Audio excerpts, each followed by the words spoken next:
নমস্কার, বাংলা সেরা গল্পে সবাইকে জানাই স্বাগত। শুরু করছি আজকের গল্প।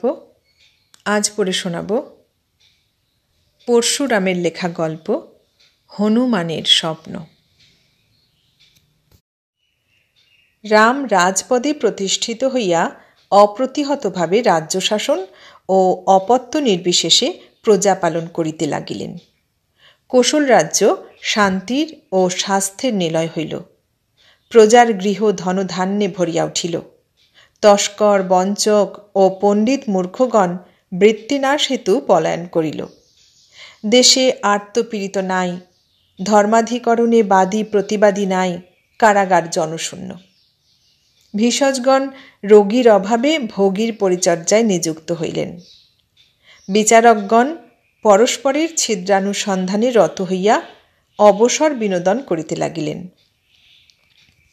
হনুমান এখন অযোধ্যাতেই বাস করেন।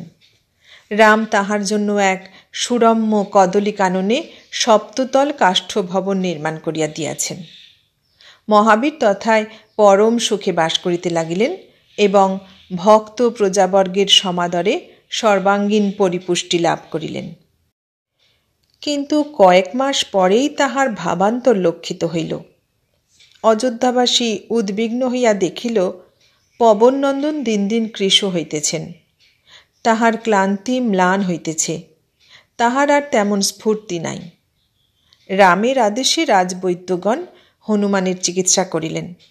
বিস্তর অরিষ্ট, মোদক, রসায়নাদির ব্যবস্থা হইল, কিন্তু কোনো উপকার দর্শিল না। ভীষকগণ হতাশ হইয়া বলিলেন, মহাবীরের যে ব্যাধি তাহা আধ্যাত্মিক ঔষধে সারিবার নয়। অগত্যা বশিষ্ঠ ঋষি হনুমানের মঙ্গল কামনায় এক বিরাট যজ্ঞের উদ্যোগ করিতে লাগিলেন। তখন রাজ্ঞী সীতা হনুমানকে শুদ্ধান্তপুরে ডাকিয়া আনিয়া জিজ্ঞাসা করিলেন, বৎস, তোমার কি হইয়াছে প্রকাশ করিয়া বলো। আমি তোমার মাতৃতুল্য, বলিতে সংকোচ করিও না। মহাবীর কিয়ৎক্ষণ তাহার বাম গ্রীবা কণ্ডুয়ন করিলেন, তাহার পর দক্ষিণ গ্রীবা কণ্ডুয়ন করিলেন। তদনন্তর মস্তক নত করিয়া মৃদুস্বরে কহিলেন, মাতো, আমার গোপন কথা যদি নিতান্তই শুনিতে চাও তবে না বলিয়া উপায় নাই। কিছুদিন পূর্বে আমি স্বপ্নে পিতৃগণকে দেখিয়াছি। তাহারা সুমেরু শিখরে সারি সারি পা ঝুলাইয়া বসিয়া আছেন এবং বিষণ্ণ বদনে নিজ নিজ উদরে হাত বুলাইতেছেন। এই দুঃস্বপ্নের অর্থ আমি বশিষ্ঠপুত্র বামদেবকে জিজ্ঞাসা করিয়াছিলাম। তিনি বলিলেন, হে মহাবীর, ও কিছু নহে। তোমার পিতৃগণ ক্ষুধিত হইয়াছেন। তুমি কদলী দগ্ধ করিয়া শ্রাদ্ধ করো এবং ব্রাহ্মণগণকে ভূরি দক্ষিণা দাও। আমি বামদেবের উপদেশ পালন করিলাম, কিন্তু তাহার পর আবার পিতৃগণ আমাকে স্বপ্নে দর্শন দিলেন। তখন আমার জ্ঞান হইল যে তাহারা ক্ষণিক ব্যবস্থায় তৃপ্ত হইবেন না। আমার মৃত্যুর পর কে তাহাদের পিণ্ড দিবে? লোকে যে বয়সে বিবাহ করিয়া গার্হস্থ্য ধর্ম পালন করে, আমি সেই বয়সে সুগ্রীবের অনুচর হইয়া বানপ্রস্থে কালহরণ করিয়াছি। এখন প্রভু রামচন্দ্রের কৃপায় সুগ্রীব রাজ্যলাভ করিয়াছেন, রাবণ বিনষ্ট হইয়াছে, আমারও অবসর মিলিয়াছে। কিন্তু আমি এখন বার্ধক্যের দ্বারদেশে উপস্থিত। এখন যদি দ্বার পরিগ্রহ করিয়া গৃহী হইতে যাই তবে লোকে আমাকে ধিক্কার দিবে। হায়, আমার পিতৃঋণ শোধের কি উপায় হইবে? হে দেবী, এই দুশ্চিন্তা আমাকে অহরহ দহন করিতেছে। আমি নিরন্তর পিতৃগণের ম্লান মুখ ও শূন্য উদর দেখিতে পাইতেছি। আমার ক্ষুধা নাই, নিদ্রা নাই, শান্তি নাই। এই বলিয়া হনুমান নীরবে অশ্রুমোচন করিতে লাগিলেন। হনুমানের বচন শুনিয়া দেবী জানকী ঈষৎ হাস্য সহকারে কহিলেন, হে বীরশ্রেষ্ঠ, এই জন্য আর চিন্তা কি? তুমি লোকলজ্জায় অভিভূত হইও না। এই দণ্ডে বিবাহ করিয়া পিতৃগণকে নিশ্চিন্ত করো। তোমার কি এমন বয়স হইয়াছে? আমার পূজ্যপাদ শ্বশুর মহাশয় তোমার অপেক্ষাও অধিক বয়সে ভরত জননীকে গৃহে আনিয়াছিলেন। আমি আমার সখীগণকে ডাকি আনিতেছি, তাহারা সকলেই সুরূপা, সুশীলা, সদ্বংশিয়া। তোমার যাহাকে ইচ্ছা পত্নীত্বে বরণ করো। হে কপিপ্রবর, আমি নিশ্চয় কহিতেছি, এই অযোধ্যায় এমন কন্যা নাই যে তোমাকে পতিরূপে পাইয়া ধন্য হইবে না। তুমি তোমার জাতির জন্য কিছুমাত্র কুণ্ঠিত হইও না।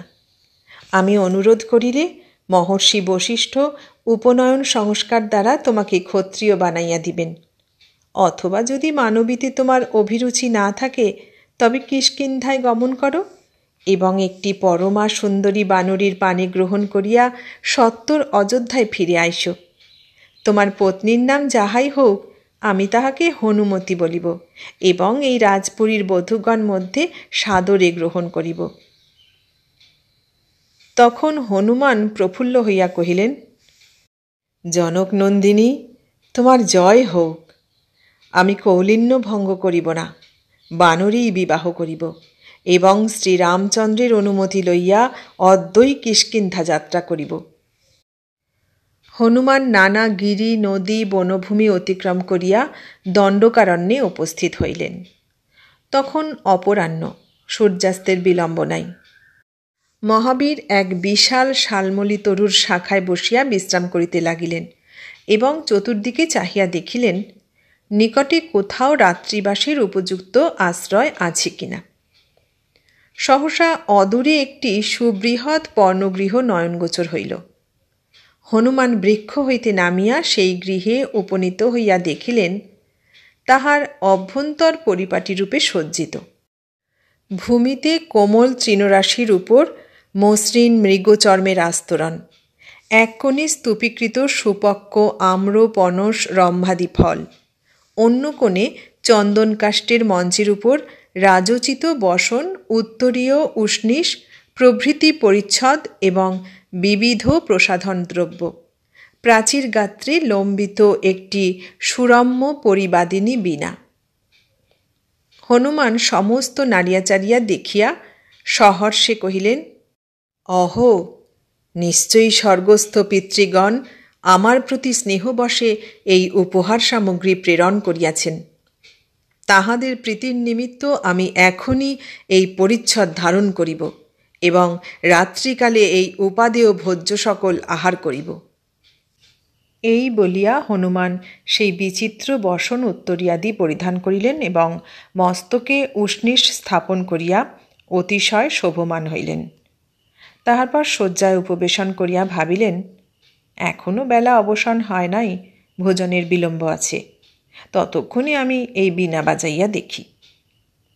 মহাবীর সাবধানে বীণাটি পাড়িলেন, কিন্তু বাদ্যের উপক্রম করিতেই তাহার প্রবল অঙ্গুলি স্পর্শে সমস্ত তার ছিঁড়িয়া গেল। হনুমান বিরক্ত হইয়া বলিলেন, এই ক্ষণভঙ্গুর যন্ত্র সাদৃশ বীরের অস্পৃশ্য। তখন তিনি মৃগচর্মে শয়ান হইয়া ভাবি ভার্যার বিষয় চিন্তা করিতে লাগিলেন।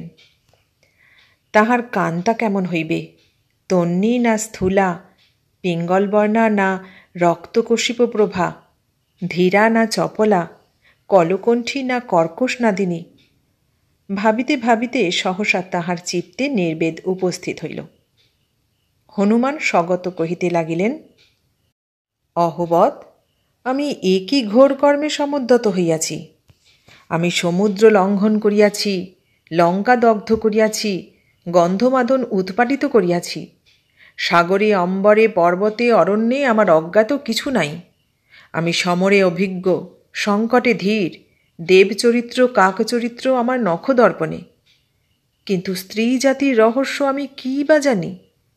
এই অদ্ভুত প্রাণীর গুম্ফ নাই, শ্মশ্রু নাই, বল নাই, বুদ্ধি নাই। অথচ দেখো, ইহারা শিশুকে স্তন্যদান করে, কিন্তু আমরা তাহা পারি না।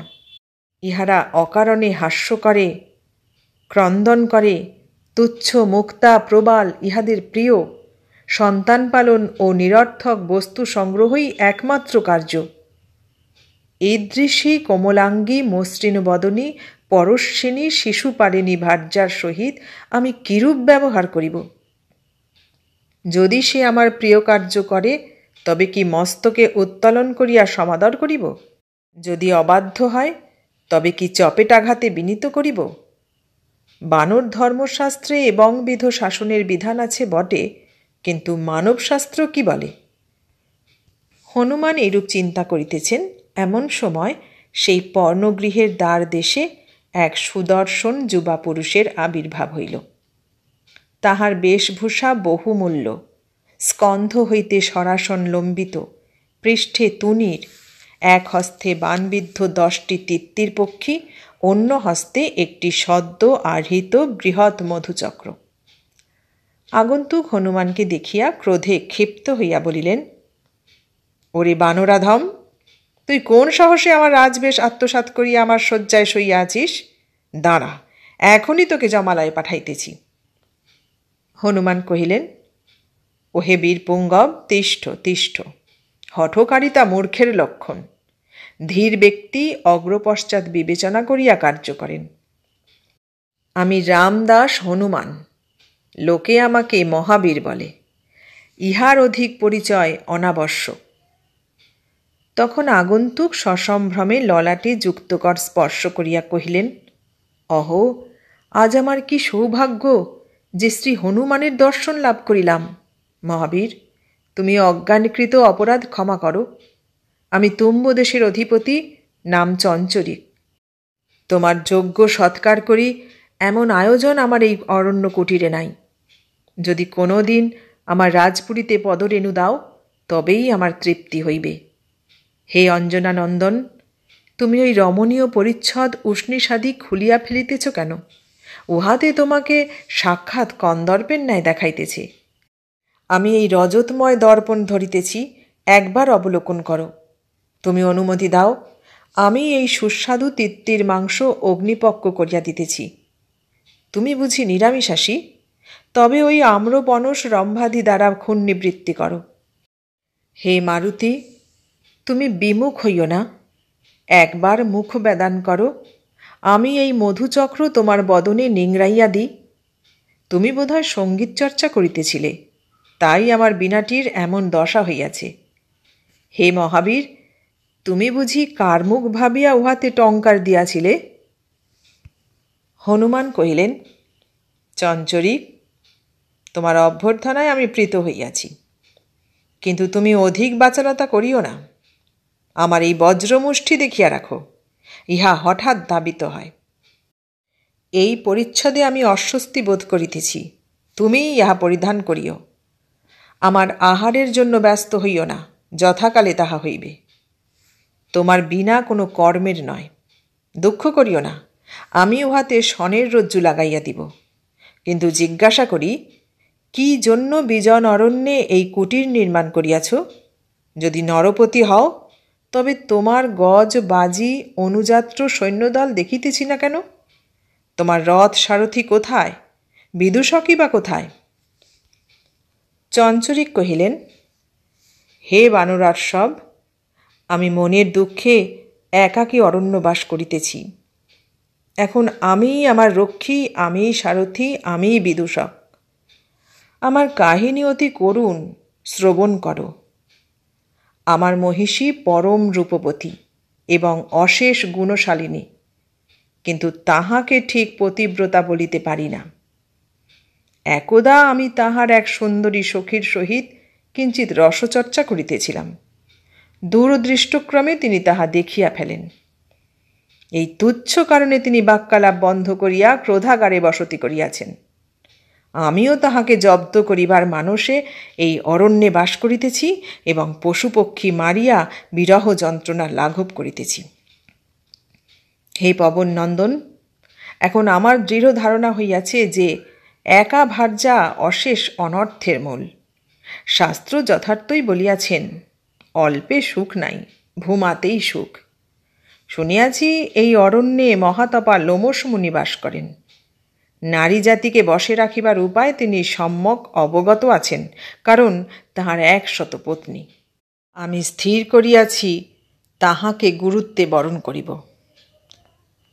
আমার কথা সমস্ত বলিলাম, এখন তুমি কি জন্য অযোধ্যা ত্যাগ করিয়া এখানে আসিয়াছ শুনিতে ইচ্ছা করি। রামচন্দ্র কি পূর্বোপকার বিস্মৃত হইয়া তোমার অনাদর করিয়াছেন? হনুমান কহিলেন, সাবধান, তুমি রাম নিন্দা করিও না। আমি কিষ্কিন্ধায় যাইতেছি, সেখানে দ্বার পরিগ্রহ করিয়া বধূর সহিত অযোধ্যায় ফিরিব। তোমার উপর আমার প্রীতি জন্মিয়াছে, অতএব মনের কথা খুলিয়া বলি। হে চঞ্চরিক, আমি স্ত্রীতত্ত্ব অবগত নহি, কেবল পিতৃঋণ পরিশোধের নিমিত্তই এই দুরূহ সংকল্প করিয়াছি। তোমার দাম্পত্য কাহিনী শুনিয়া আমার চিত্ত সংশয়াকুল হইয়াছে। চঞ্চরিক হাস্য করিয়া কহিলেন, হে হনুমান, ভয় নাই। তুমি যখন গন্ধমাদন বহন করিয়াছ, তখন ভার্যার ভারও বহিতে পারিবে। আমি তোমাকে সমস্তই শিখাইয়া দিব। সম্প্রতি কিছু সারগর্ভ উপদেশ দিতেছি, শ্রবণ করো। পুত্রার্থে ভার্যা করা অতি সহজ কার্য, কিন্তু যদি প্রেমের জন্য ভার্যা করিতে হয়, তবে স্ত্রী চরিত্রে অভিজ্ঞতা আবশ্যক। নিজ স্ত্রী সলজ্জা হইবে এবং পরস্ত্রী নির্লজ্জা হইবে, ইহাই রসজ্ঞজনের কাম্য। তোমার রামরাজ্যের কথা অবগত নহি, কিন্তু সংসারে এই শুভ সমন্বয় কদাচিৎ দৃষ্ট হয়।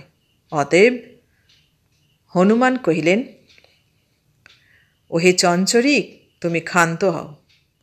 অগ্রে নিজ সমস্যার সমাধান করো, তাহার পর আমাকে উপদেশ দিও। সন্ধ্যা উত্তীর্ণ হইয়াছে, এখন ভোজনের আয়োজন করিতে পারো। কুটির দ্বার বন্ধ করিয়া দাও। বনভূমির শীতবায়ু আর আমার তেমন সহ্য হয় না। চঞ্চরিক অর্গল বন্ধ করিয়া প্রদীপ জ্বালিলেন এবং ভোজনের উদ্যোগ করিতে লাগিলেন।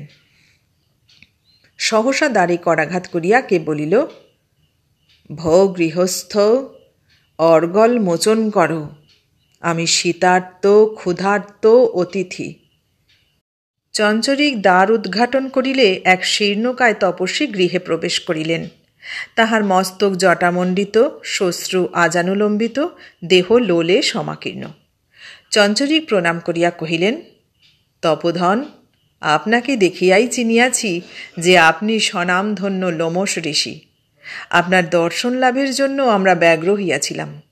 আপনি বোধহয় যোগবলে জানিতে পারিয়া কৃপাবশে স্বয়ং উপস্থিত হইয়াছেন। আমি তুম্বরাজ চঞ্চরিক, আর ইনি আমার পরম বন্ধু জগৎ বিখ্যাত মহাবীর হনুমান।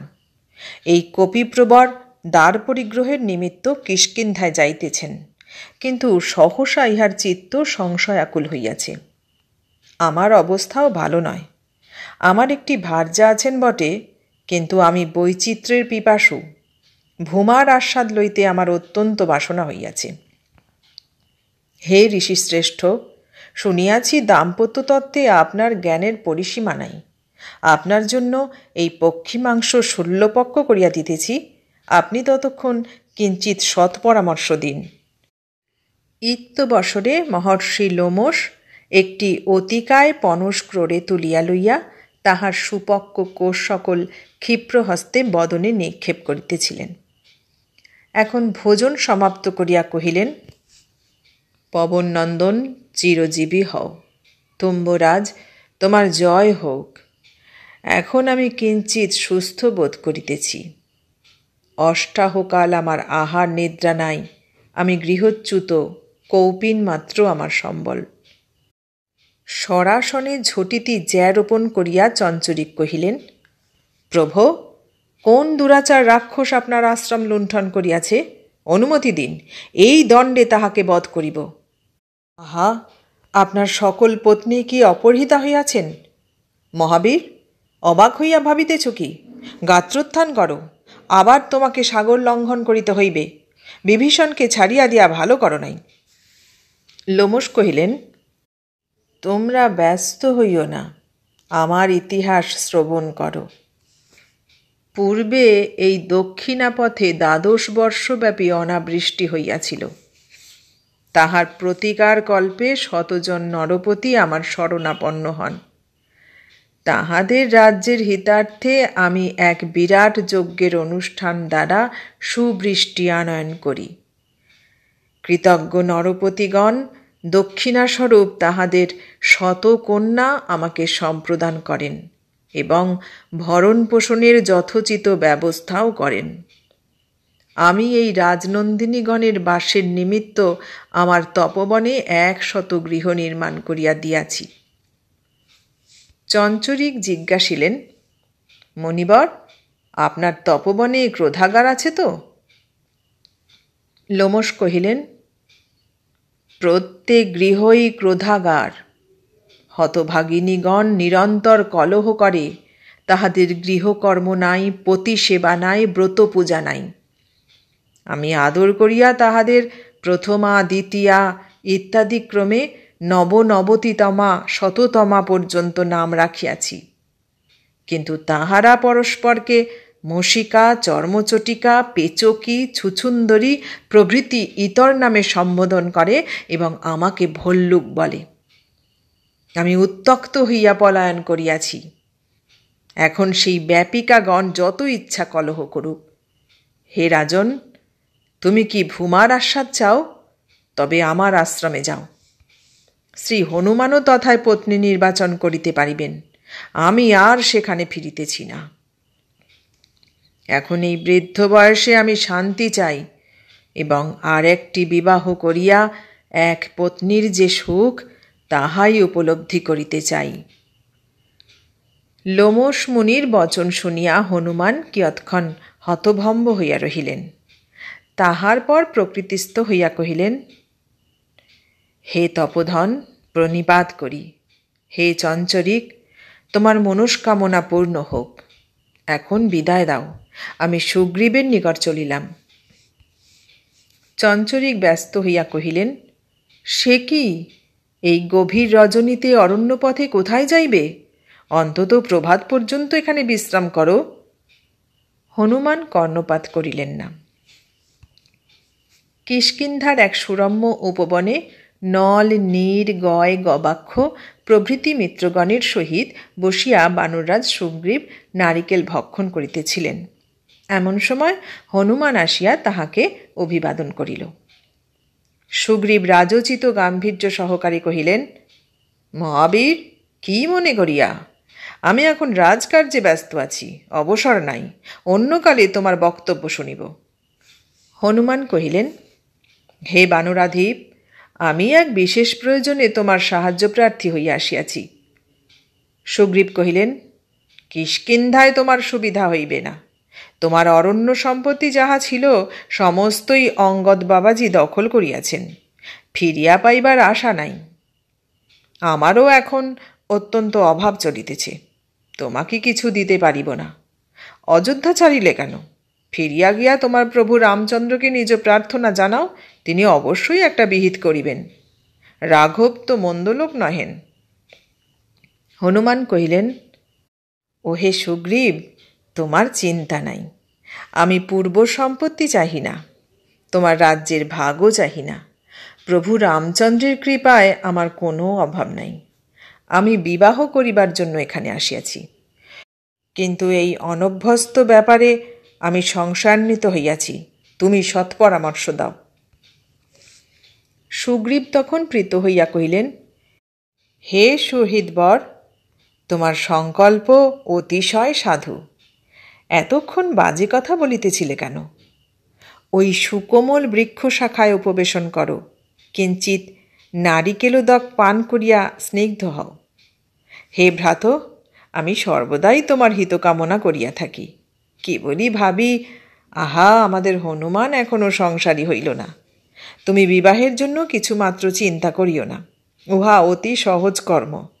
দেখো, আমি ৭৮ সহস্র ভার্যার পরিবৃত হইয়া পরমানন্দে কালযাপন করিতেছি। হনুমান কহিলেন, তুমি এই পত্নীপুঞ্জ শাসনে রাখো কি করিয়া? তাহারা কলহ করে না? তোমাকে বাক্যবাণে প্রপীড়িত করে না? সুগ্রীব সহাস্যে কহিলেন, সাধ্য কি?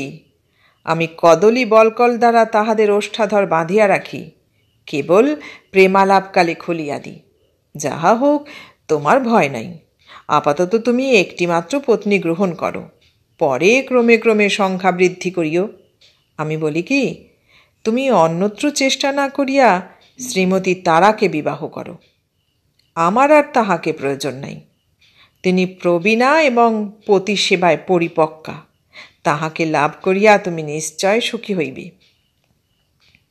হনুমান কহিলেন, তুমি তারা দেবীর নাম করিও না, তিনি আমার নমস্যা। সুগ্রীব কহিলেন, বটে, অযোধ্যায় থাকিয়া তোমার মতিগতি বিগড়াইয়াছে দেখিতেছি। আচ্ছা, তুমি আর এক চেষ্টা করিতে পারো। এই কিষ্কিন্ধার দক্ষিণে কিচ্চর দেশ আছে। তাহার অধিপতি প্লবঙ্গম অপুত্রক অবস্থায় লোকান্তর গমন করিয়াছেন। এখন তাহার দুহিতা চিলিম্পা রাজ্য শাসন করিতেছে। এই বানরী অতিশয় লাবণ্যবতী, বিদুষী ও চতুরা। আমি বিবাহের প্রস্তাব সহ দূত পাঠাইয়াছিলাম, কিন্তু লাঙ্গুল কর্তন করিয়া চিলিম্পা তাহাকে বিদায় দিয়াছে। নল, নীল, গয়, গবাক্ষ ইহারাও প্রেম নিবেদন করিতে তাহার কাছে এক একে গিয়াছিলেন, কিন্তু সকলেই ছিন্ন লাঙ্গুল হইয়া ফিরিয়া আসিয়াছে। এই দুর্বিনীতা বানরীর উপর আমার লোভ ও আক্রোশ উভয়ই আছে, কিন্তু আমার অবসর নাই, নতুবা স্বয়ং অভিযান করিয়া তাহাকে ধরিয়া আনিতাম। এখন তুমি যদি তাহাকে জয় করো, তবে আমার ক্ষোভ দূর হইবে, তোমারও পত্নী লাভ হইবে।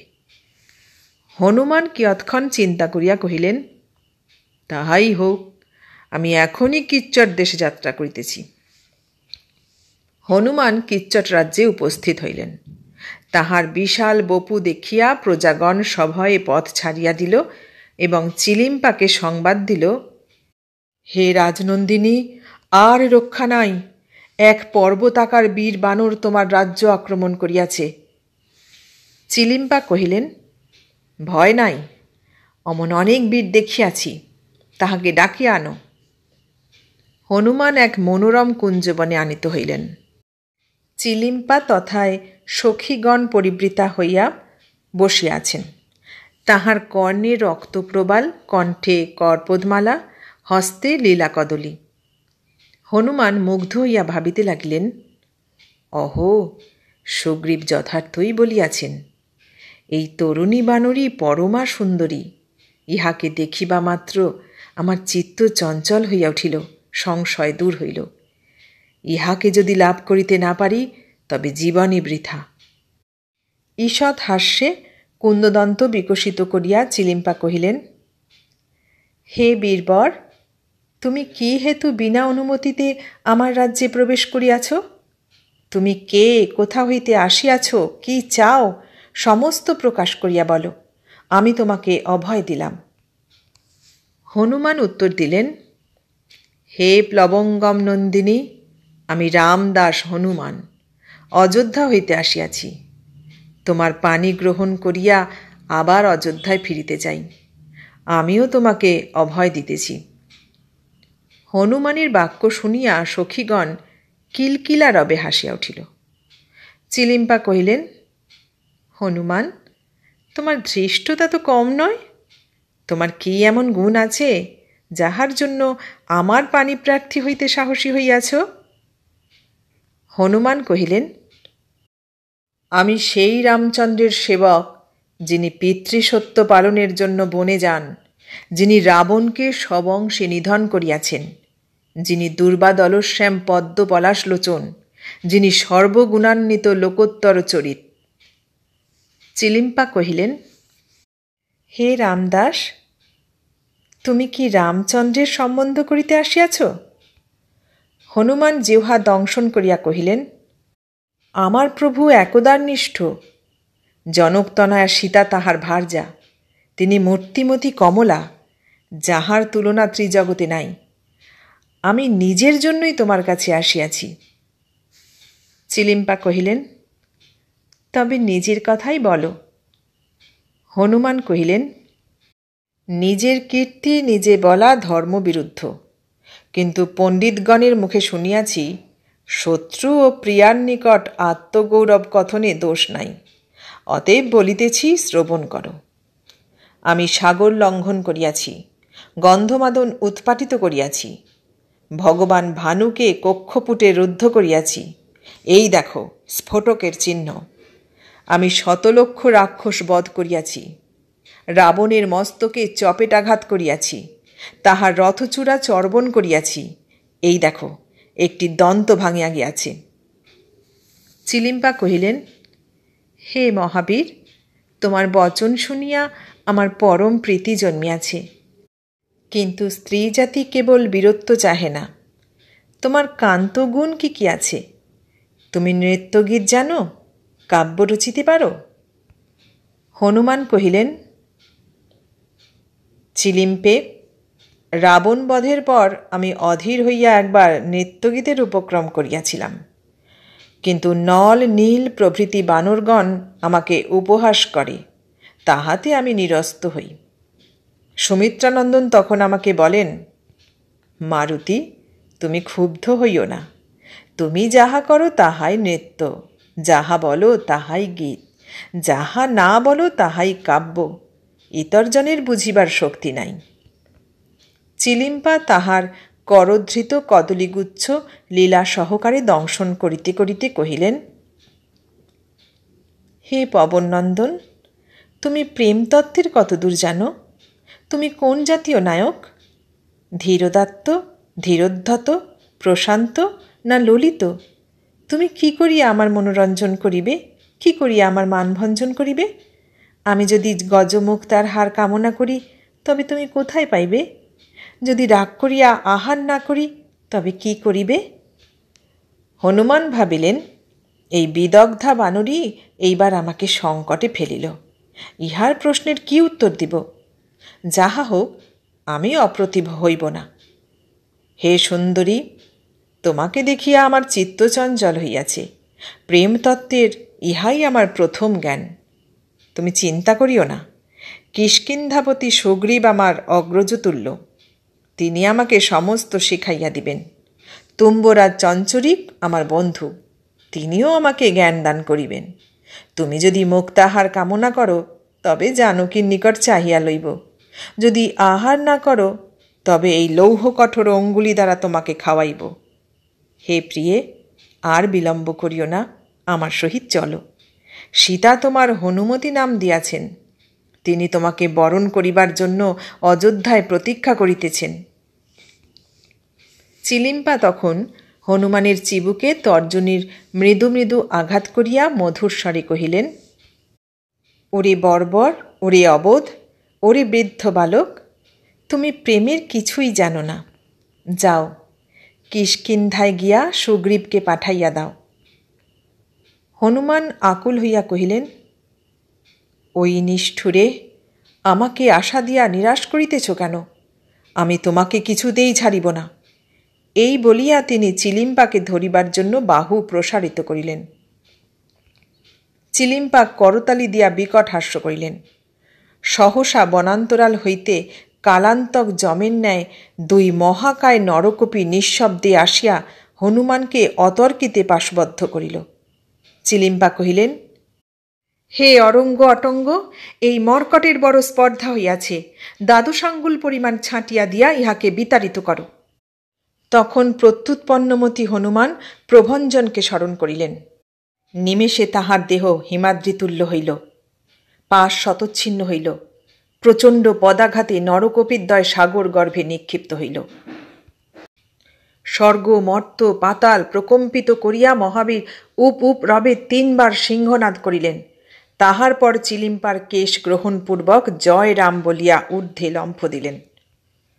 ঝঞ্ঝাবাহিত মেঘের ন্যায় হনুমান শূন্য মার্গে ধাবিত হইতেছেন।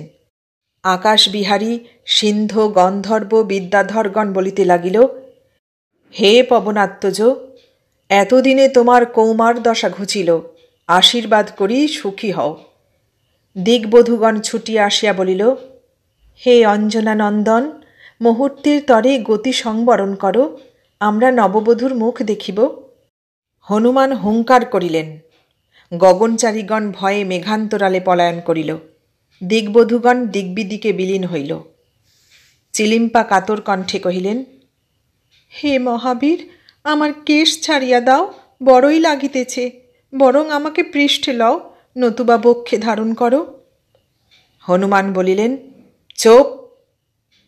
চিলিম্পা বলিলেন, হে প্রাণবল্লভ, আমি একান্ত তোমারই। হে অরসিক, তুমি কি পরিহাস বুঝিতে পারো নাই? আমি যে তোমা বই আর কাহাকেও জানি না। হনুমান পুনরপি বলিলেন, চোপ! নিম্নে কিষ্কিন্ধা দেখা যাইতেছে।